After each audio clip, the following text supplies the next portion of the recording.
I have a friend that every time we would get stopped by the police, he would be rooting for me to get a ticket. And I guess you'd ask yourself, like, how is that a friend? I had to scratch my head and ask myself the same thing. Are we still friends? Maybe. I don't know.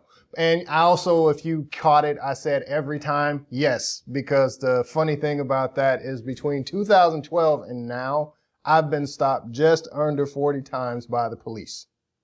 So, and some of you might say, you think you know why I got stopped, but I'm gonna tell you, I'll do a whole series on this and it may not be the reason that you think. But this particular story, we were in Lorsburg, New Mexico, and we had just left, I think it was a Luvs gas station, getting some gas and getting some snacks, okay? So we were adjusting our snacks going on the back road between Lorsburg, trying to find the back exit so we could come back to Arizona.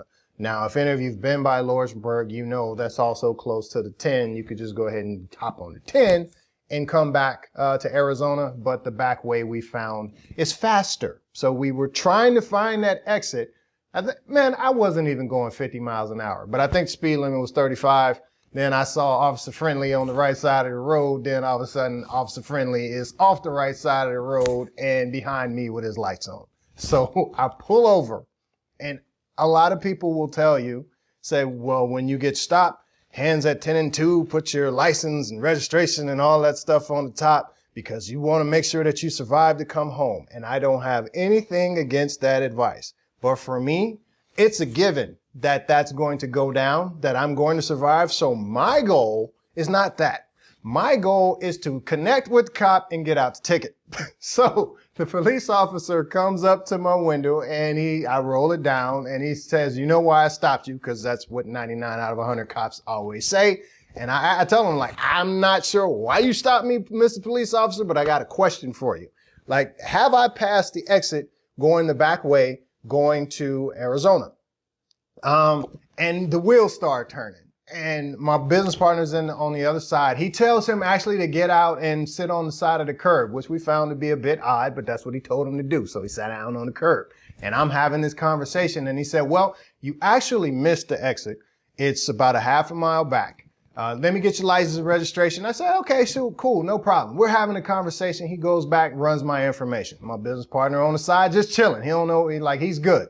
He comes back and said, okay, I'm going to give you a warning and let you go. But if you take the back route, just know that 10 miles down the road, there's another speed block. He tells me where the next one is to make sure that I slow down.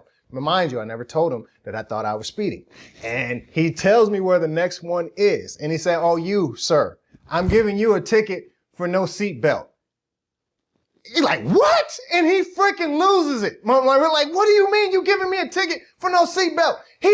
He was speeding. If he wasn't speeding, you would have never known that I was adjusting my snacks and I was putting the seatbelt on. He started having this whole hissy fit and he's angry. He's telling the cops, I got people that work at the government there in New Mexico. He's going off on this cop. Let me get your badge number.